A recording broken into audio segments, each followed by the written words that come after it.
I'm here to help. You and I will get through this together. Coming up next, she's lost her job and is losing her mind. I'm about to finish my MBA. I'm about to be $50,000 in debt, and I don't have no job. Steve shares the secrets to securing your new career. I'm gonna be working.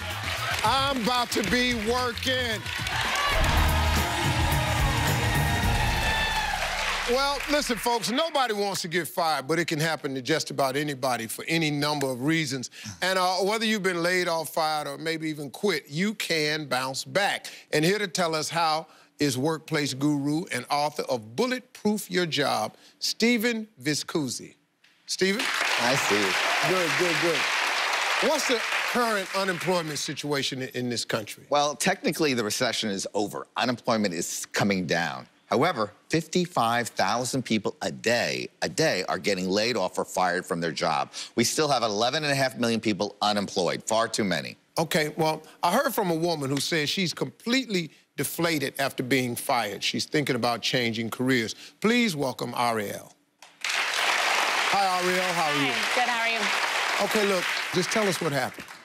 Well, I was working as an account manager for a marketing-based company in corporate America. While I was there for about 2 years. There was a series of reorganization, and I had like a different manager every day. It was a revolving door. And my last manager and I didn't really see eye to eye, so when my position was eliminated, he didn't offer me another opportunity. So you're thinking about changing careers? Yeah, I mean, I think I'm just a little confused, kind of just wanting to get into something new. I'm about to finish my MBA. I'm about to be $50,000 in debt, and I don't have no job.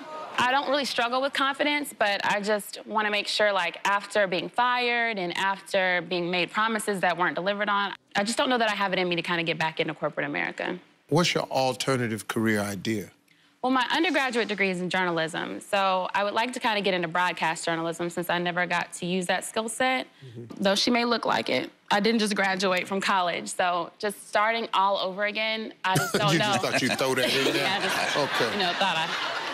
I just, don't know if that's the best thing, to start all over again from scratch and kind of jump into something not having any real experience in it. Stephen, what advice would you have for Well, the first bit of advice is Ariel's true. It's right. Once you recently graduate, that's one thing. But when you've been out of school for a while, the last thing you want to do is jump into some kind of dream job. I think it's more important to land a job and then work your way through it. It sounds like you've been a little impatient with the job. A year on the job is not that long. We all have bosses we don't like or situations that are tough. But the important thing is to stick it out and get that 1 to 3 years experience. 3 years is the minimum I want to see you have in a job. It's totally doable. How does a person regain confidence and get back out there? Well, one of the first tips is to really believe in yourself, to have that sort of confidence that you can say, and it's easy to say believe in yourself, but you've got a great look. You've already said in that confidence, yeah, although I may look like it, yeah, you do look young. You look great. You should be able to use that confidence to go out and find a job.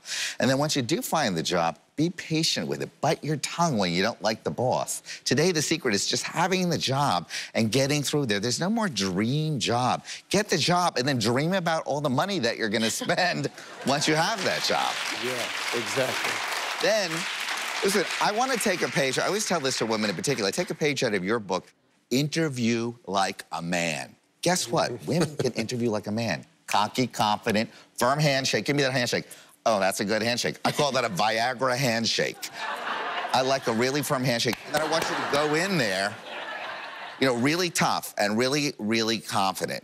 And then most important, when you do that resume, and I'm going to personally help you do this, let's edit it to meet the job. The resume should meet the job. Men do that. They make the resume fit the job. You don't have to go in fitting it. You make it what it is. And you use a little bit of that sash and that strength to go in there head first. Yeah. What advice, Stephen, do you have for the unemployed? Don't blame the economy. That excuse is long gone. The economy has been changing. So what you really need to do is turn the job into your dream career. Take a temp assignment if necessary, which is sometimes possible. 90% of temp jobs lead to permanent jobs. So get yourself in the door. Do what it takes. Lower your salary and work your way up. And if you're really stuck on that dream job that a lot of people say, dream, dream, dream, guess what? It has a lot to do with relocation. Sometimes to get that glamorous job, you've got to move out of wherever you're at and move to another city. Get up and do it. Yeah. And, you know, I think I would say to you, Ariel, remember this, and say this to everybody. The blessing is in the mishap. The majority of great things that have happened to me in my life came off the heels of what I thought was a mishap or what people called as a failure. You understand? So don't let that part stop you, you know? And he's talking about that confidence. Ladies, y'all, come on now. Walk in there and cross your legs. I walk in that office and cross my legs and get me a job. Well,